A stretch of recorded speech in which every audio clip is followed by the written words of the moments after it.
dal leen ak jàmm fii mooy quincaillerie Abdou Alima Diop AAD entrepreneurs yi commerçants yi particuliers yi ouvriers yi koo wax mu ne la quincaillerie AAD ay sanitaires yu amul fenn ci taara qualité chaise anglaise bu ngeen bëgg ay lavabo yu yéeme ay baignoire ay miroir de luxe bépp xeetu sanitaire bu ngeen soxla am na fi boo bëggee matériel plomberie yi mujjee génn ci àdduna bi ñëwal fii ci quincaillerie AAD matériel tuyauterie yu baax yi fii la ñu nekk réservoir d'eau dimension bu ngeen soxla ba ci ay surpresseur d'eau yu am doole fii ci quincaillerie AAD li fi am ci lumière du ngeen ko gis fenn lampe murale chambre lampe spot yaa ngi nii ay lustre yu moderne ba ci sax ay lustre ventilo yu ànd ak bluetooth wàllu menuiserie boo ci bëggee yu rafet garantie tabax ñoo ngi nii ay serrure yu wóor sécurité 100%. sunu showroom mi ngi nekk cité Kër Damel am nañu it place ca Parcelles Assainies unité 26 amit beneen showroom bu mag ca Kër Massar cité Apix îlot 4 quincaillerie AAD 33 835 50 56 33 835 41 02 33 886 53 02 quincaillerie AAD yéen ñépp la ñu bëgg a satisfaire.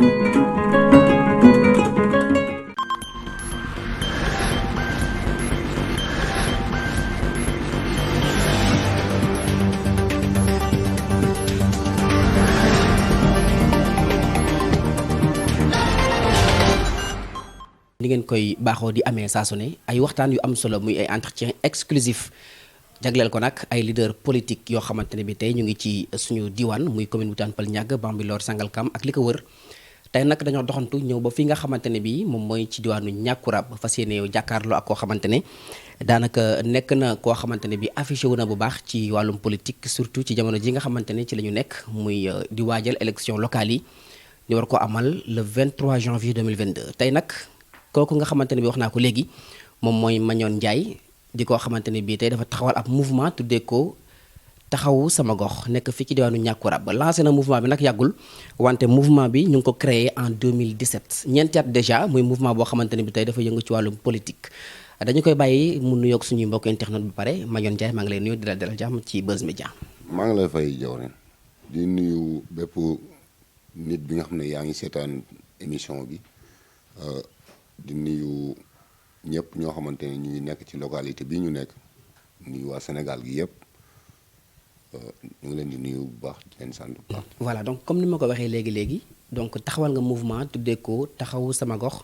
nekk mouvement politique nga jiite ko depuis 2017 mën nga ñu wax fan nga jaar ba taxawal boobu le mouvement. waaw mouvement bi maanaam ni mu taxawoo mën nañ ne mouvement bi moo taxawal boppam. mouvement la boo xamante ne ni ay jeunes ñoo ko taxawal yu nekk ci dëkk bi yor ay association yoo xamante ne ni bokkuñu ñoom ñoo dajale benn jour ñoom ñëpp ñu ñëw fekk ma fii ñu toog nii fi lañ ma fekk benn jour presque 4 association ñëwandoo fii wax benn wax bi si kaw loolu la mouvement bi taxawoo maanaam dëkk bi metti na jeunesse bi xamatuñu fan la ñuy taxaw te loolu lépp li ñu gis lépp man lañ ci gis pour ñu régler situation bi ñooñu wax génn ñeneen ñëw wax la même chose mën na ñee xaar leen ba muy 4 associations ci même jour bi jour boobu lañ commencé di waxtaan ci mouvement bi ba ñu taxawal mouvement bi ba fii ñu yegg si nii mat na 4 ans ci kaw loolu lañ taxawal mouvement bi mu nekk mouvement boo xam ne mouvement social la pour taxaw gox bi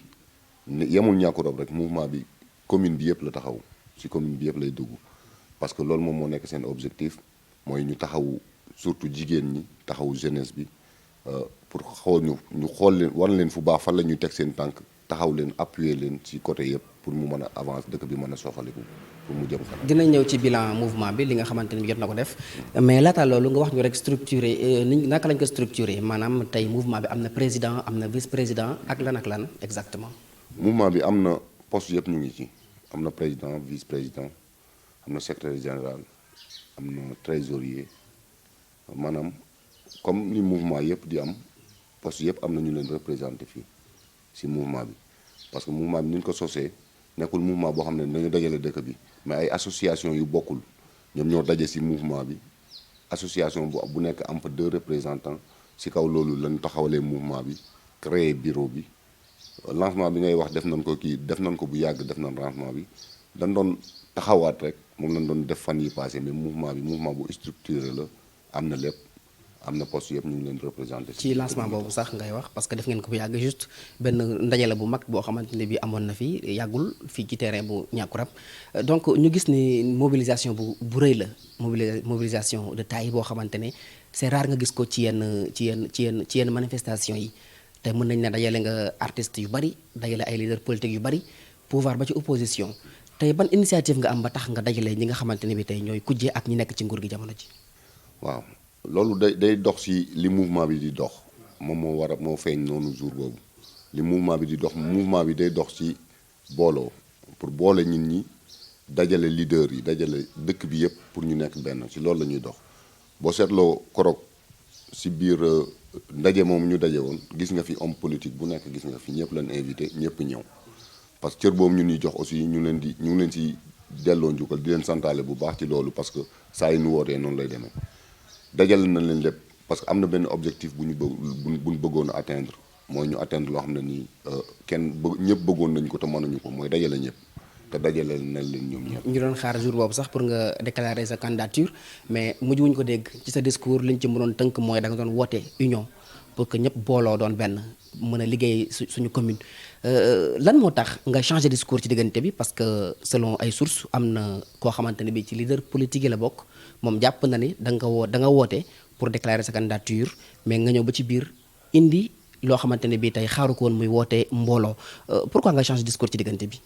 changé wuñ discours noonu ñu ñëwee noonu loolu lañ programmé suñu bés bi dañ ko programmé woon uniquement pour dajale leen ñoom ñëpp parce que déplacé woon nañ kenn ku nekk waxtaan ak ñoom ci bés bi noonu parce que wax leen ne di nga ñëw sa morom dina ñëw ñoom ñëpp dinañ ñëw parce que dañ leen di dajale liñ ci bëggoon dong mooy wax population bi wax Sénégal wax waa commune bi ne leader yi ñoom ñëpp ngi nii mënoon nañu déclarer candidature mais duñ ko defuñu ko woon préparé wuñ woon pour def ko mënoon nañ ko def mais defuñu ko parce que dëkk boo ci nekkee ñëpp mënuñu nekk ay candidat li ñu bëggoon mooy ñi fi déclaré candidat yëpp ku nekk génn sa programme ñu teg ko ci table bi ñu waxtaan ñun ñëpp leader yi fi déclaré candidat yëpp ñu taxaw ñu toog waxtaan ku nekk xam na ki war a jiitu ak ku mën a topp ci ginnaaw ñu teg programme yi waxtaan ci programme yi def ko benn programme kenn jiitu kenn topp ci pour gox bi mën a jëm kanam ci côté boobu lan demoon ci ñoom leader yëpp parce que ñiy wër fii di def candidat yëpp ñoo leen ëpp mbooloo foofu ñoo leen gën a placé pour taxaw wax ne candidat lañ mais nag dañu seet ne suñu dispersé woo pour defar dëkk bi ay ennemis yu bëri lay indi te loolu defarul commune li koy defar mooy booloo nekk benn pour lii ñu xam ne ñoo ko bokk te mënuñu ko séddoo mu nekk loo xamante ne nii lu jaar yoon lay doon ñu liggéey ko ba mu raw ci commune yëpp ñun loolu lañ bëggoon moo taxoon ñu wootee pour ñëpp ñëw daje ñu wax ci kanamu population bi yëpp ñun position bii lañ jël te taxaw nañ ci ñoom aussi wax leen ne ñëw leen ñu booloo mais li ñu gis mooy ñoom ñëpp ku nekk na nga jël sa yoonu bopp waaw. mais li ñu mën a constater aussi muy que stratégie bu garaaw nga teg parce que da nga woote ndaje woo koo xamante ne bi tey mooy monsieur le maire Papis Diop woo koo xamante ne bi tey opposant am la muy El Hadj Cissé par exemple mën naa tudd tur boobu noonu tey am ñu jàpp ne stratégie nga fa teg pour que El Hadj Cissé mën na ñëw ranger wu derrière Papis Diop ndax ku ne xam na ni mouvement bi dafay nekk di liggéeyal Papis parce que keroog loolu la ñu bëri wax xaw ma ndax nga confirmer am déet mais dinañ ci wax léegi mais loolu la ñu bëri jàpp que ne mouvement bi Papis Diop moo ko tax a jóg moom lay liggéeyal ci loolu noonu ndax da nga bëggoon a woote ndaje boobu pour El Hadj Cissé mën a ñëw ci Papis rangé wu ci moom wala da nga ko defoon noonu rek pour waxtaan parce que du hasard nga woote pour ñu ndaje pour ñu booloo ba pare ñaari opposant ndaje fa. pour leeral tuuti rek newul ñaari opposant invité nañ El Hadj Cissé ñëw na Aziz Sall yónnee na Mamadou Sarr mu ngi fi woon invité nañ bépp homme politique boo xam ne posé nga candidat invité nañ le jour boobu newul woon pour boole kii wala boole kee dañ leen a invité woon pour ñoom ñu ñëw pour population bi xam ne ñun suñu rôle def nañ ko mooy dajale nañ leen ñoom ñëpp wax leen ñu booloo. kon appel union bi boobu noonu kan moo ko moom. kan nga woo pour mu daje kon pour mu booloo kan. maanaam leader yi posé candidat ñoom ñëpp ñu dajaloo ñu toog parce que man ak yow bu ñu toogee xam naa ndax yow yaa war a jiitu wala man maa war a jiitu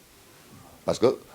am na yenn nit yoo xamante ne nii suñu taxawee ànd ak yow di nga xam ne kii nii moo man ci côté yëpp donc kii mën na jiitu kii topp si ginnaaw bu ñu toogee waxtaan dinañ xam ne kii moo war a jiitu kii moo war a topp ci ginnaaw bu ko defee ñu toog ñu booloo parce que kii bu ku nekk am nga programme bi nga yor secteur bi ñu la jox boo jëlee programme bi li nga préparé woon pour def ko ci commune bu la joxee benn secteur loolu boo ko jëlee nga imposer ko ci commune bi commune bi moo ciy gis boppam côté boobu lañ doon wootee mais woote wuñu pour pousse kenn wala ñu ànd ak kenn. mais gannaaw ndaje boobu est-ce que am nga ci suite favorable. maanaam li nga bëggoon est-ce que am nga ko ci. waaw amoon naa si yenn kii yi mais daje bi amoon na toog na ak ñoom waxtaan na ak ñoom mais mënuñu woon a am consensus déggawuñu parce que kenn nanguwul sa morom jiitu ñoom ñëpp kenn nanguwul sa morom jiitu woo naa leen ñoom ñëpp ku nekk waxtaan na ak moom mais kenn nanguwul sa morom jiitu benn Mamadou Sarr bi dëkk Tivaouane Peulh moom moo pare woon ànd ak man ci li nga xamante ni moom laa doon dox pour wax ne moom de comme ni ma bàyyee moom nangu na bàyyi noonu pour commune bi mais le reste ñoom ñëpp ku nekk da nga taxaw sa position ne yow yaay jiitu voilà ñu bàyyi mu sedd parce que aussi mënuñu leen a wañ seen loxo def loo leen loo xam ne bëgguñu ko parce que dama gis ne li ma leen doon woo intérêt commune bi la mais ñoom li ma gis mooy ñoom seen intérêt bopp moom moo tax ñoom ñuy daw parce que waruñu woon a disperser wu commune bu toll nii bu amee nombre boobu si ay candidats ci loo xamante ne ni mënoon na ñàkk ñoom ñoo bokk ndey ak baay ñoom ñëpp ñoo bokk parce que ñoom ñëpp samay xarit lan ñoom ñëpp ñoo bokk ndey ak baay mën nañu waxtaan kon donc gisuma fi lu waroon ku nekk di xëccu naan man la loolu gisuma ko parce que fal leen ma ñëwal ñu fal la moom moo ko dax waaw te ñoom pour man loolu lañu waroon a liggéey fexe ba population bi ne ñëw leen ñu fal leen moom moo gën ñu taxaw naan fal leen ma ku nekk di xëccu sa place quoi gisuma loolu. léegi da ngay confirmer que ne mouvement taxawu sama gox benn boo ko yaakaar lay liggéeyal wala dafay rangé wu si ginnaaw ñëpp rek. non moment bii ñu toll ñu ngi si ginnaaw Papis Diop parce que dañu constaté dañu def suñu analyse ñun aussi dañu def suñu analyse moom lañ gis pour ànd ak moom si Papis lañ gis pour ànd ak moom parce que ñii fi nekk ñëpp ku nekk xam nañ la ku nekk xam nañ li nga mën ak li nga capable pour def ko bi ñu defee suñu analyse ñun loolu tax ñu jóg li ñu tax a jóg mooy commune bi moo ñu tax a jóg parce que xaaruñu si Papis Diop ñun li ñuy def xaaruñu si Papis Diop parce que suñuy moyen bopp lañ jël di ci dawee kon xaaruñu si benn doomu aadama mais bu ñu leen waxee li leen wax pour ñu booloo ñu nekk benn pour commune bi la ñoom buñ ko bañee ñun am nañ droit xool li dal suñu xel ñu def loolu te yaakaar naa moom laa fi gis koo xamante ne nii moo du tane sax moo leen gën. ci ban côté. waaw ci côté yu bëri yi moom moo leen gën ci côté yu bëri gën na leen parce que tey commune bi fii mu toll nii soo xoolee seen i profil ñoom ñëpp ku nekk boo xoolee profilam di nga xamante ne carrément Papis moom moo leen tane parce que yor may nañ ko benn mandat wax naa ko nee naa ko may nañ la benn mandat bi gaa bu fekkee neexul tamit am na loo si réaliser donc ñu mayaat la beneen deuxième sens dina permettre tey jii li nga xam ne manqué woon na si yow ñun ñu taxawu la pour nga def loolu parce que dama constaté ne moom ñi ko waroon newuñu ay nit yoo xamante ne ni bëggoon nañu defar man loolu laa constaté xaw ma lu nekk si ñoom mais man li ma gis mooy ñoom bëgguñu woon defar parce que tey maax yow mënuñu ànd ñun ñett ñu ànd ñu ne lii moo ñu tax a jóg muy commune bi avancé ñu ànd di liggéey ñu dem ba dernière minute man ma génn yow nga génn yow nga taxaw ne candidat nga man ma taxaw ne candidat la kon donc biñu nekkee si biir liggéey bi moom man maa ngi doon liggéeyal sama bopp yow yaa ngi doon liggéeyal sa bopp te dama yaakaar ne buñ bokkee commune ñun ñëpp ñu nekk li ñu war a soxal mooy commune bi waruma xool sama bopp dama war a xool commune bi ba pare mais tey jii bàyyi ba dernière minute ñoom ñëpp ñu génn ku nekk di taxaw di xas sa morom ku nekk di taxaw di wax sa morom lu ñaaw te ñeen bokkoon benn liggéey man rafetluwuma loolu te dama jàppoon ne ñooñu duñu ay liggéeykat bi ma ko woowee aussi bi mu ñëwee dama ne ko ñun suñu mouvement yow lañ décidé àndal parce que ñoom ñëpp ñëw nan man leen déglu leen ñu réunion ay plusieurs fois ñu réunion PV lan ma jox ñëw ma teewuma si réunion bi sax staff bi PV lan ma jox war ne ma ñoom ñu ngi décidé ànd ak Papis Diop man aussi comme ñoo nekk te ñoom ñoo yor liggéey bi ñoo yor lépp li mënuma lu dul contacter Papis wax ko nekk dama la soxla mu ñëw ñu toog ñu waxtaan ma ne ko carrément ñun suñu mouvement bi yow lañ décidé pour àndal li ñu ànd am na ay conditions. mënta ñàkk xanaa de. waaw condition bi du place condition bi du position du dara mais condition bi mooy li manqué ci dëkk bi moom mu paree bindal ñu koy buy wane ne carrément lii manqué ci dëkk bi te mu nekk ci pouvoir am mu nekk ci li mu war a def mu taxawal ñu ci loolu mu def ñu ànd bokk ñu taxaw ci def ko parce que duñ ko seetaan. dañuy taxaw foofu tuuti laataa ñuy poursuivre muy que tey Niakoulrab ku ne xam na ne village la woon bu bokkoon ci commune bu Jaxaay Parcelles Assainies Niakoulrab tey ñu rattaché ko ci commune bu Tivaouane Peulh Niaga xëy na avant muy bokk ci commune bi commune bi mu bokkoon xëy na peut-être am na jafe-jafe yoo xamante ne bi doon na ko dund moom Niakoulrab mën nga ñëwaat rek par rapport ak difficulté yi nga xamante ne tey Niakoulrab mu ngi koy dund surtout ci wàllu manquement comme infrastructure ak yoo xamante ne bi tey besoin la yoo xamante ne askan wi dañ ko soxla. waaw loolu boo ma si laajee dama siy sawar tontu parce que li tax ñun ñu gën a dugg ci politique loolu ci la bokk xam nga nekk ndaw nekk sa dëkk yeneen dëkk yi di avancé di dox yow sa dëkk avancé wul benn pas lu dul di dellu ginnaaw loolu lañ doon jànkonteel commune bi bi nekkee Jaxaay commune bi amul dara mairie bi fi newoon amuñu lenn loo xamante ne ñime nañ ko yëkkati teg man bu ma leen déggee ñuy wax bilan di wax ay làmp ak ay ndox yu dugg loo xam ne gouvernement moo ko fi ñoom laaluñu si dara loolu moom mooy seen bilan amuñu bilan bu ñu fi teg parce que teguñu fi dara Niakoulrab manqué na côté yëpp boo laal day metti éducation day metti santé day éducation fii triple flux la ñu def élèves duñu jàng tey toog suba duñu jàng ginnaaw suba ñuy doog a jàng ñun ñi nga xamante ne ñu ngi doon jàng chaque jour xamuñu dara ñoom ñuy toog ñaari fan bu ñuy jàng ñetteelu fan bu ñuy jàng loolu am na fii si commune Niakoulrab abri provisoire région de Dakar Niakoulrab la am abri provisoire CM bi élèves yi si ay kirtinding lañu doon jàngee ay kirtinding bu nawet bi jotee lay bi day wàcc seen kay di ko taasal fii la am te maire bi dëkk fii di yeewoo fii biir Niakoulrab te benn école élémentaire aussi ma fi am. benn école élémentaire amoon nañ place su deuxième école élémentaire maire bi da koo dagg def koy parcelle jaay ko. maire bi maanaam. Mor Sarr ba man maa ko wax man maa ko tudd Mor Sarr ba da koo dagg def ko ay parcelle jaay ko instant bi mu ngi si litige ak borom site bi donc ñun amoon nañ place su deuxième école primaire da koo dagg jaay ko kon kooku xamul lan mooy éducation parce que jàngul te nag waroon a investir si éducation la. parce que moom ñàkk jàng am na lu mu ko doon coûter da ko doon coûter place am en tant que maire parce que jàngul donc bi ñu ko joxee bi mu jaayantee gars yi jàppale ko ba mu toog li mu waroon a investir mooy éducation parce que li ko dal warul woon a dal njabootam warul woon a dal ñi mu jiite donc mu foowee éducation bi foowee santé foowee même sport bi da koo foowee sport bi da ko fooy kon donc mën na ne secteur bi ñu newee Jaxaay pourtant ci sport boobu ngay wax sax def na ay jéego ba mu ngi démarré woon na fi benn terrain municipal mais yeggagul d'ailleurs. terrain municipal boobu baax na boobu baax na démarré na ko baax na mais dafa am leneen lu ci amaatoon ci ginnaaw voilà parce que terrain bi ñoom dañu jublu woon pour jaay kanam gi def ko ay parcelles jaay ko déjà am na ñun ci jaayoon bañ contacter leen ba xam ne jaay nañ parcelle bi parce que foofu benn parcelle kaw tali bi muy jar 30 millions. moom dafa am lu ëpp 20 parcelles wala 30 parcelles moom lañ décidé woon pour jaay ko coow li jóg ñun ñu jàpp si ñun ñoo ci teg loxo parce que boo imaginer xoolal alignement boobu nga am fa 30 parcelles 2 à 2 nga jaayee 30 millions 30 millions 30 millions 30 millions day nekk 60 parcelles laa da si doon génn parce que dara moom lépp lu muy def mooy suuf moom moo ko jaral lépp suuf moo ko jaral lépp ba tax na loolu def na ko mais tamit li mu si doon gagné aussi moom la doon xool mais dëkk bi ñoo ci taxaw buñ imposé wul woon taxaw mooy loolu dañ koy ñàkk mais côté boobu am na si pas bu mu def mais fii mu yem xam naa ne foofu la yem moom foofu la mën a yem waaw foofu la yem parce que xam nga am na âge boo xam ne boo ko amee aussi boo doxulee si yenn yi ñun dañ koy comprendre du dañ ko bañ suñu mbokk la man bu ma sañoon wax naa ko nee naa ko bu ma sañoon yow yaay nekk maire bi ëpp ay réalisation yoo def fii parce que tey Niakoulrab nga dëkk bu subaa bu ñu laajee ñun dinañ ñu wax ndax ñam nañ seen loxo neex na waaye li nga togg dara neexu si parce que amoo dara looy tàllal sa loxo ne lii man maa ko defal Niakoulrab lu dul foofu noonu espace boobu te li laxasu si biir lépp si kanam lay leer loolu si kanam ki ngeen yaakaar ne tey mën na defar dëkk bi du tax seen yaakaar itam waaw ñun yaakaaruma loolu parce que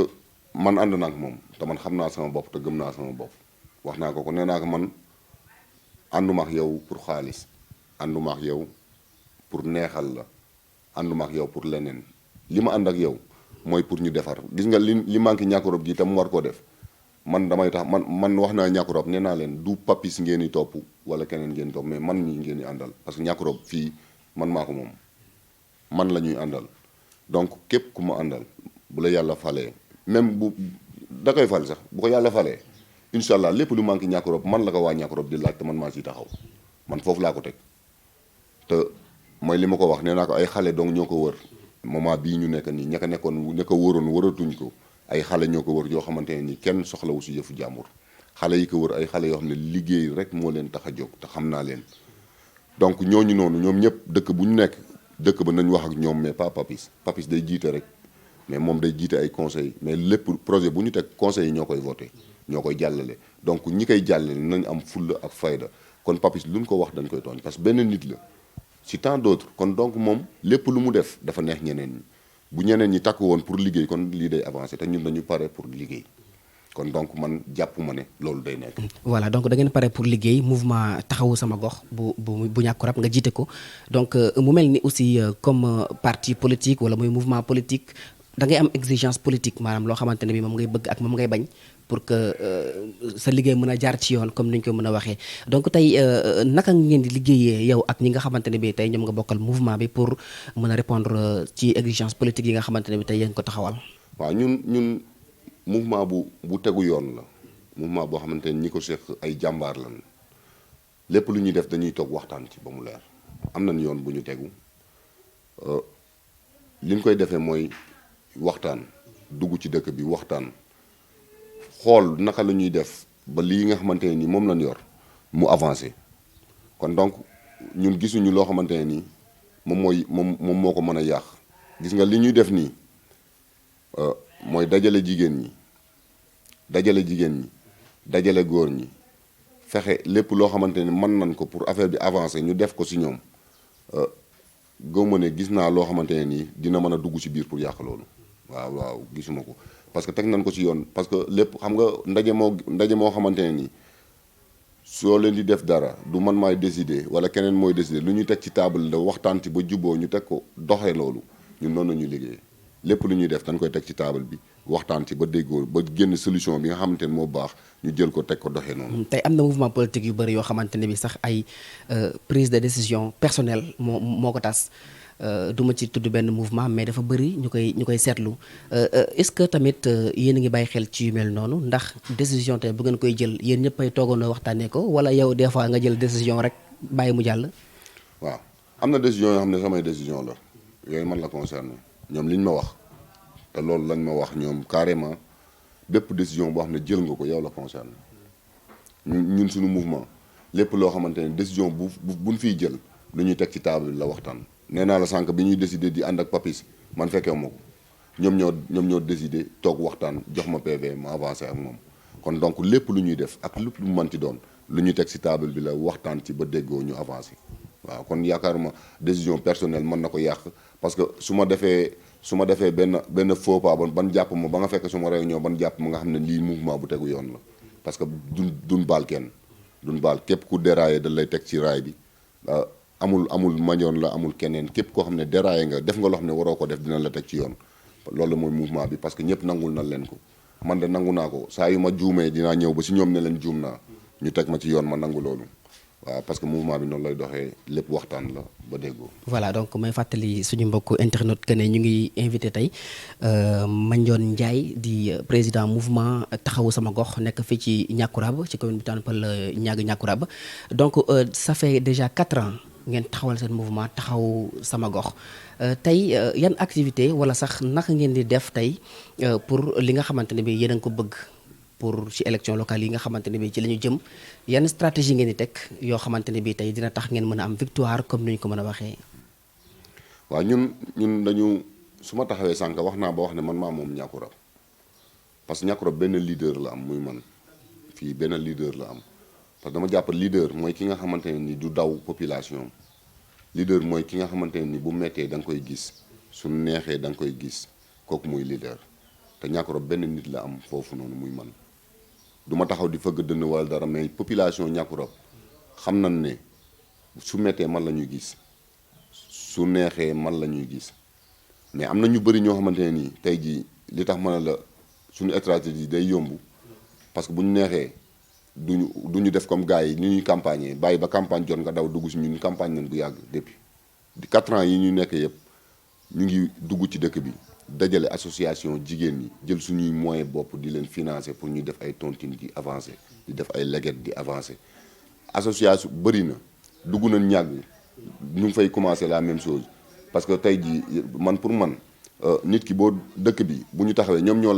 ñoo war a daw ñëw mais waroo daw yow di dem ci dëkk bi waroo daw di dugg ci dëkk bi di wax wala ngay expliquer ñëw leen déedéet nga toog ñoom ñu ñëwal seen bopp moo gën tey bi ma wootee loolu war na leer ñëpp li ma fi woote ku man def na woote loolu ku man na woote fii si terrain bi Wembale mooy fii kenn du woote kenn du fi woote si penc ma la ñuy woote foo xam ne juróomi nit ñoo koy feesal mais fii kenn du woote fii ku fi woote di nga xam ne amoo dara parce que nit ñi da nga leen di taxawu ba tax na bu élection jotee doo daw doo sonn tey ñoom ñoo dugg si dëkk bi fu nekk ñu dugg fi di wax mais man dugguma fenn xam nga lu ma indi mooy ñi nga xamante ne ñoom laay liggéeyal muy association femmes yi muy ASC bi mu jeunesse bi ñoom laa toogaat rek ñoom ñoo ñëwaatal seen bopp parce que loolu ñun ñoo ko def si ñoom ki nga xamante ne bi mu amulee dara wala mu am tuuti ànd ak yow bokk ak yow bés bu la nee ñëwal fii moo ma doy da ngay ñëw ànd ak moom si loolu mais ñi nga xamante ne bu mettee ñu daw laaxatu nga leen di seet yor ordonnance feebar boo yor ordonnance amoo loo ko jëndee nga daw wuti leen ñu daw di la laaxatu kooku bu élection jotee bu dawee ñu la bëgg naa dëkk bi nekk bëgguloo dëkk bi ñun ñi ñoo ko bëgg ñun ñoo jël lépp lu ñu am def ko ci biir dëkk bi lépp lu ñu man ñu def ko ci biir dëkk bi kon tey jii jarul may wër wala may ut ay stratégie déedéet ñun dañuy naturel li ñu doon doxee noonu la ñuy continuer di dox. donc di nga ma permettre rek ma laaj la benn question muy que tey depuis 2017 ba 2021 4 ans déjà mouvement taxawu sama gox lan la defagum loo xamante ne bi tey ba dañ ci teg loxo muy seen bilan tey loo ñuy tireel comme bilan. xam nga ñun suñu objectif bi njëkk mooy bi ñu ñëwee seetlu dañu wax ne jigéen ñi dañu sonn ba xoolee ñun suñu objectif lépp ñu ngi ko basé wu foofu si jigéen ñi si social bi fa lañ ëpp lu ñu investir jigéen ñi social bi ak li nga xamante ni manqué na ci dëkk bi te ñu mën koo def nañ ko. bu ñu demee si ñoom yëkkati benn montant bu dëgër ñu dimbale leen ko jóge foofu ànd ak ñoom dem ci beneen association def noonu ba dëkk bi presque wër na. association boo dugg boo leen fekkee ngoon yaa ngi leen fekk ñu teg seen i leget lebalante di verser ndànk-ndànk pour ñoom ñu mën a def ay commerce loolu dañ ko jéem a dañ koo forcer parce que dañ doon bañ ñoom ñu daw songu banque yi di leen sonal di leen fitnaal loolu lañ dindi leen parce que politiciens yi fi newoon dañ ko doon utiliser pour di leen noot di leen def loolu loo xam ne neexu leen da ngay ànd ak man wala doo am nga ñëw ànd ak moom malgré bon gré loolu lañ dindi ba ñoom ñu moomal seen bopp dagg guumu jaam gi fexe ba li nga xam te ñun am nañ ko ñu imposer leen liggéey formation yi di ñëw ñu ànd ak ñoom ci loolu parce que nit ki bala nga koy jox xaalis da nga koy jàngal bu ko amee nan la koy def ànd ak ñoom ci loolu defal leen formation jox leen xaalis ñoom ñu financer seen bopp liggéey ba tax na jigéen ñi boo duggee ci dëkk bi di nga xam ne jigéen ñi faaleetuñu yenn politiciens yi léegi ubbi nañ seen i bët ba yee leen su gàmbu jotee wala màggal ñu ngi ci fii dama ne la boo demee pharmacie bee boo ko laajee dina la wax ñoo fi taxaw pour lépp ñu ngi am nañ programme pour si district sanitaire bi pour ut fa benn ticket manioon boo xamante ni dañ koy def chaque semaine amul fay comprendre nga école bi ñu ngi ci biir fourniture yi événement bu jotee ñu ngi ci biir jàppale père de famille yi parce que aussi ouverture école yi loolu nit ñi war nañ ci bàyyi xel inscription dafa metti inscription fourniture dafa metti te tey jii boo bëggee dimbali nit ñi il faut nga jege parce que tey sa doom nga mënal ko moom mu dem jàngi sa doom mu dëkkandoo nekk ci wet gi mënul jàngi loolu dañ ci war a bàyyi xel di dimbali nit ñi ci inscription yi di leen jàppale ci fourniture yi pour affaire bi di yomb te loolu mouvement bi mu ci taxaw di ci liggéey bu mucc ayib parce que dëkk bi dafa nekk dëkk boo xam ne amuñu doole boo nekkee seen biir il faut nga jël li nga am di ko bokk ak ñoom ñun côté yëpp mën naa ne man côté yëpp la ñuy investir ñun côté yëpp dañ koy investir. mais li nga wax ni yëpp dégguma ci benn yoon nga wax que ne def ngeen ay jéego ba tax benn infrastructure taxaw ci diwaanu Niakoulrab wala loolu am na. waaw déedéet infrastructure yi dafa am fu muy jógee parce que tey ki fi newoon nii da ngay am ay projet yu baax muy mel ni tali bi jógee Niakoulrab dugg Jaxaay am nañ partenaire yu koy def mais maire na du ci dal. lu tax parce que jaarul ci loxo. léegi laa da ngay découragé parce que lépp loo fi loolu ci seen loxo la jaaroon. waaw suñu loxo la jaaroon pour ñu war ko def mais moom dafa taxaw ne du ci dal kon imaginel tey jii ñu moom suñu dëkk bi lépp loo xamante ni man doxi nan ko pour mu ñëw ci dëkk bi moom fekk jaarul ci loxoom du dugg ci dëkk bi laa da ngay dem ba da ngay découragé côté boobu te aussi yenn doole yi amu fi newu fi pour ñu mën a créer suñu bopp yenn yoo xam ne dañ koy def fii li ñu man si li ñu am la ñuy doxee parce que duñ fi àngu loo xamante ne ni wax nit ñi loo xamante ne ni mënuñu ko wala duñ ko def loolu laal duñ ko def parce que du ma dig kenn man li ma yor nag su ma ko yoree am na côté yu bëri yoo xamante ni dama la ciy taxaw mais li nga xam ne mënu ma ko andi du man maa ko mën a indi fii ci dëkk bi li ñu man mooy demandé yuuxu ci kaw moo tax ma leen di woo ñoom ñëpp dama leen di woo chaque jour loolu laal mooy sama discours nan booloo bokk ndey ak baay di waxe benn wax pour ñun ñi respecté ñu pour ñun ñi respecté mooy lépp loo xam ne bëgg nañ ko ñu dóor ci table bi dóorandoo ci table bi pour loolu mën a am te loolu am na yoo xam ne gouvernement moo ko mën mais pas ñun. bu ñu bëggoon xam par exemple tey mouvement bi kan moo koy financé parce que ku ne xam na ni bu mouvement politique ak ay jeunes yoo xamante ne bii tey ci ab association lañ nekkoon ñëw taxaw benn mouvement ni ñoom dañuy doxal pour jéem a doxal seen dëkk ku ne xam na ni xaalis bi tax koo demee noonu il faut nga may partenaire wala nga am ko lay financé wala ngeen natt seen biir tey fan ngeen di jëlee seen koom boo xamante ne bii tey moom ngeen di liggéeyee balaa ma laa laaj beneen question par rapport ak mobilisation bu keroog. waaw des fois ñoom ñu natt de des fois ñun ñu natt des fois man ma yëkkati teg ci table parce que ñoom am nañ kees gu mag am nañ kees goo xam ne moom la ñuy déroulé kees boo xamante mun soxlaa dara foofu la ñuy jëlee ñu dem defi li ñuy def kees boobu des fois man ma dugal ci des fois gars yi ku nekk dugal si ñoom dañuy dugal man may dugal mouvement la boo xamante ne nii ku ko jigee di nga xam ne mouvement bi ni muy doxee dafa neex parce que tey damay joxe tey bu subaa yow nga joxe ginnaaw suba kee joxe des fois ñu boole ko ñu am ay cotisation yoo xam ne sax des fois dañ koy def pour kees bi gën a am doole kees bi gën a am doole yow soo ma gënee taxaw yow yaay taxaw man su ma la gënee taxaw man ma taxaw kon mouvement bi ñun ñëpp ñoo ko bokk. mais xaalis bi mouvement bi am comme ni nga ko waxee mënul taxawal meeting bu ngeen defoon keroog parce que ku ne xam na ne Sidi Diop foo ko invité di nga dekese xaalis te boo xoolee artistes yu mag yi yu bëri ci Sénégal ñëwoon nañu ci ndaje mi kilifa yu bëri ñëwoon nañu am na nag ñu ne Papis moo la financé est-ce que dëgg la. dégg naa ko loolu moom bu ma financé woon sax damay jël ndax dina ma dimbali ma financé woon ma jël de mais kenn financé wuñu gis nga relation dafa baax am na ñoo xam ne da lay dégg rek li ngay def nga neex leen Abdou Guité bi ma koy woo di ko wax ne ginnaaw suba la affaire mu ngi ko fekk Saint-Louis yàlla xam ne ne alxuraan xam na ne waxaale wuñu xool waxaale wuñu tegante wuñu dara Abdou am na benn meeting bu ñu war a def ñàkkoro ab nii naa ne mu ne ma ñëw ne suba maa ngi fanaan si suba damay fanaan si Dakar damay ñëw ñàkkoro bu ayee amul lu ma leen teg damay ñëw xam nga loolu dafa neex Ndeye Gueye bi muy déplacé wu di ñëw moom moo déplacé wul boppam ñëw parce que relation bu ñu seex baax gu mu baax ñoom Sidi moom moo woo Sidi sama kanam nekk dafa am sama benn càmmoñ bu bëgg a def teguñu dara relation la ak baax gu ñu baax ñoom moo tax ñoom ñu déplacé wu ñëw artistes yi aussi maam raan sama xarit la maam raan mu ne ma loolu noonu bàyyi ko sama loxo dinaa ñoom ñëpp dañuy teew loolu mu ne may ma ko man maa koy def ci loo xamante ne nii aussi daf maa sax dépassé parce que gis nga ñi ñëwoon ñëpp relation kon moo leen indi jàpp ci moo leen indi Malick Thiandoum si jour bi laa ko wax mu ne ma maa ngi def émission ma ñoon yow lépp looy def dama koy bàyyi ñëw kon donc loolu relation la moo tax damay wax nit ñi mën a leen am nit ñi moom mooy alal nit ñi boo leen amee sa bés da lay wan ne non am nga leen gis nga affaire bi ni mu xumbee nit ñi yaakaar ne def nañ ci lu ne te or ko demewul noonu ay relation la yoo xamante ne nii xëy na seq naa ko ak ñoom ñu bàyyi seen yitte ñëw wallaay noonu la demee waaw te rafet na may kontaan ci ñoom ñëpp de passage di leen nuyu ñoom ñëpp Sidi Diop Abdou Guité Ndeye Gueye ñoom tout le monde ma leen nuyu Mame Rane ñoom ñëpp amuma seen fay parce que bu leen neexoon ñu taxaw laaj ma comme ni gars yi di wax laaj ma ay kase yu cher wala ñu wax ma danga ñuy fay wala ñuy déplacé wu Ndeye Gueye saa yu may génn fii sorti bu may mënti génn dama koy ndey am naa tey sorti mu ne ma maa ngi daw taal otom daw ñëw kon ñooñu loolu relation ko man parce que yoruma xaalis bu ma si def te li ñuy wax Papis bi muy ñëw jour boobu nit dina financé journée nga taxaw si mbooloo mi yëpp te waxoo ne maa ngi ànd ak diw bu financé woon kay day financé pour man ma ne nit ñi maa ngi ànd ak Papis mais sama discours ñëpp dégg nañ mais moom aussi discours am dégg nañ ko parce que ci biir discours am waxul lu bëri mais li mu junj mooy daf ne ku ànd ak ku mel ni Mandione sa xel war naa mën a dal kon moom xelam dal na kon ça veut dire que wax na lépp daanaka. wax na ne Mandione sa côté mu ngi suñu yow sa place mu ngi suñu côté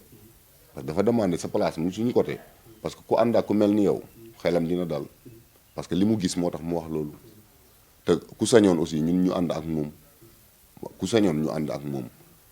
parce que moom li ma ko wax bi muy ñëw fii leer na discuter naa ak leader yi fi nekk yëpp waxtaan naa ak leader yi fi nekk yëpp ñu ngi xool ban la ñuy taxaw fan la ñuy taxawee loolu staff bi ñoo ciy waxtaan képp ku ñu wax ne yow lañ gis ne yow la ñuy taxaw incha allah yow la ñuy àndal mais invité naa la sama jour bi bëgg naa yow nga teew si en tant que maire bi mu ñëwee aussi loolu moo tax ma jox ko kàddu en tant que maire moo tax ma jox ko kàddu parce que maire du toog ak lépp lu mu mënti demee ngay jox ñëpp kàddu joxaloo. mais boobu fekk na ngeen jël décision pour ànd ak moom. non jëluñu décision bi ñu koy jël bi ne ginnaaw suba la liste yi di la ñuy déposé liste yi la ñuy doog a jël décision. kon donc foofu waxtaan amul. parce que boobu da ngeen xam ni daal moom rek ngeen gis. dañ gis ne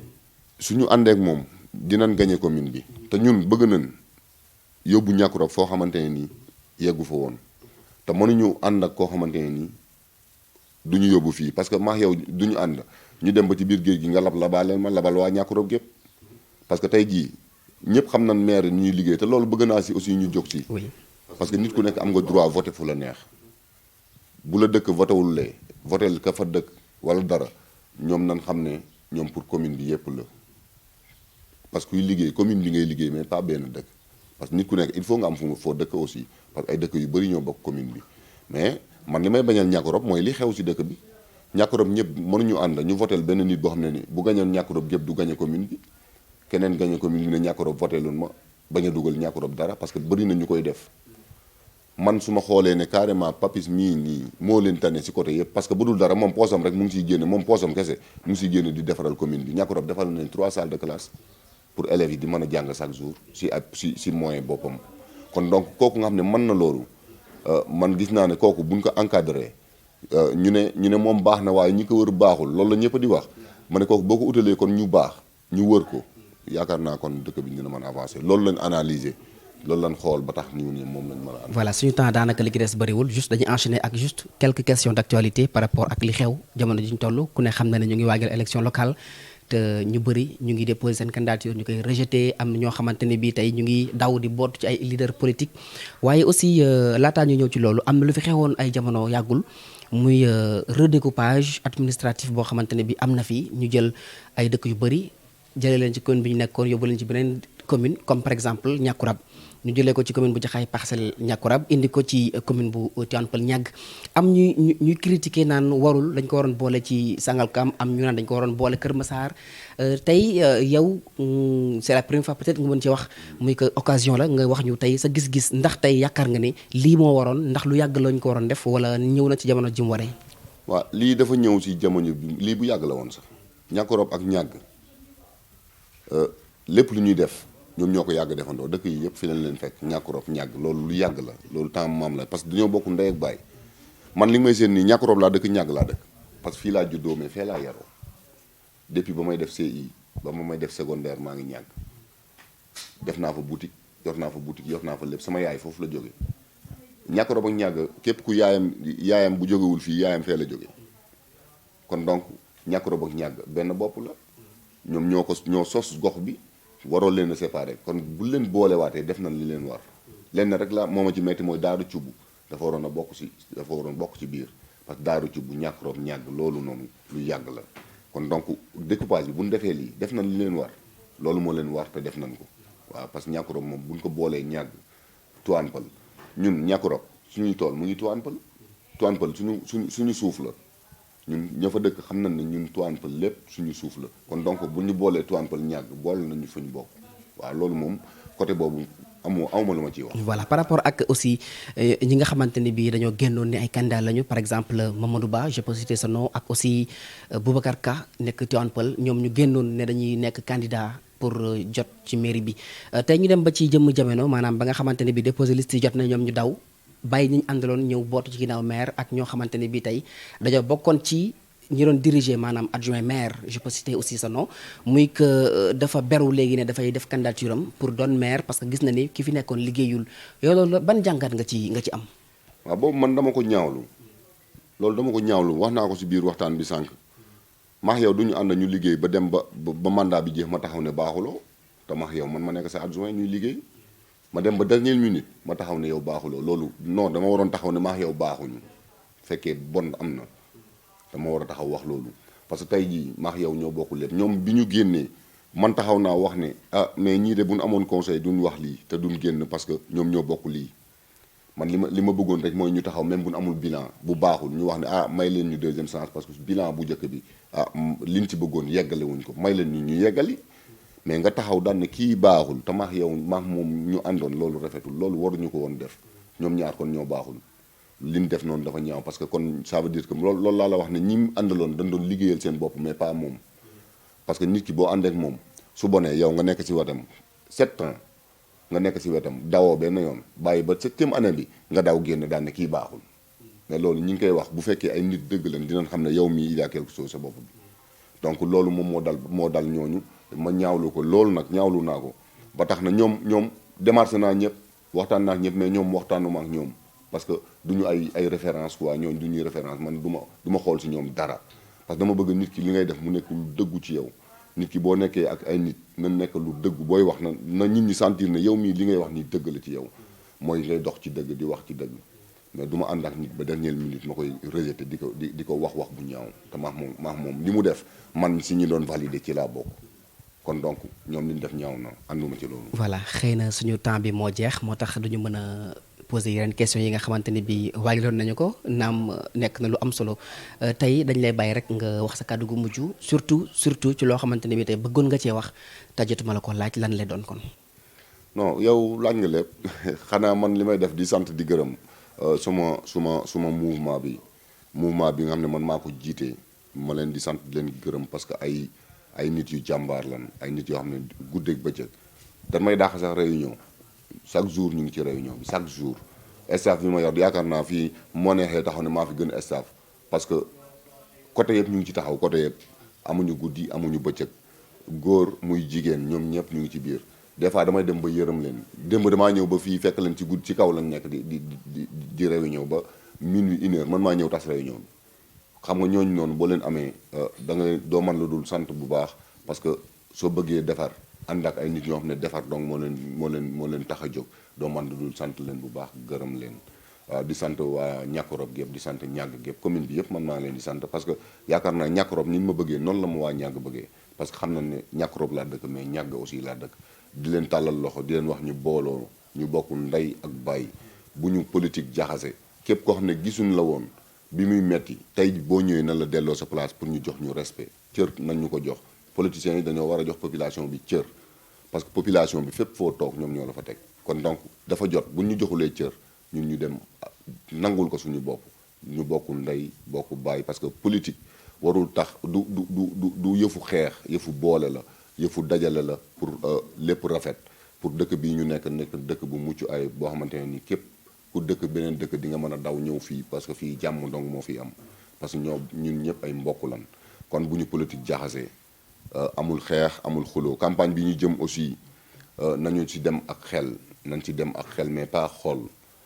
nan bàyyi wax bu ñaaw bi tey wax lu rafet parce que moo fi xaj fii lu fi waay liggéeyul kenn du la ko jox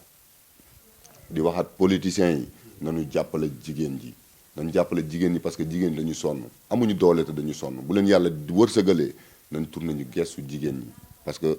ñoom rek ñoo mën a defar dëkk bi te sonn nañ na leen ñëpp jàppale man mooy sama mission di leen sant bu baax di leen gërëm bu baax yéen aussi ñu ngi leen di remercier bu baax ci émission bi vraiment kontaan nañ bu baax ci yéen yàlla na kii seen bi nekk télé bu mag a mag bu ñëpp dégg ci monde bi yëpp waaw vraiment li ngeen di def am na solo aussi waaw ñu ngi leen di sant bu baax di leen gërëm. voilà donc muy appel d'un jeune leader politique ki nga xamante ni bi tey moo nekkoon suñu gan muy Mandione Ndiaye nag moom mooy président mouvement taxawu sama gox nekk fii ci diwaanu Ñàkkurab bokk ci commune bu Tivaouane Peulh Ñàkkurab donc mbokk yi di leen jaajëfal bu baax a baax ci teewlu bi beneen yoon ci beneen waxtaan jërë ngeen jëf.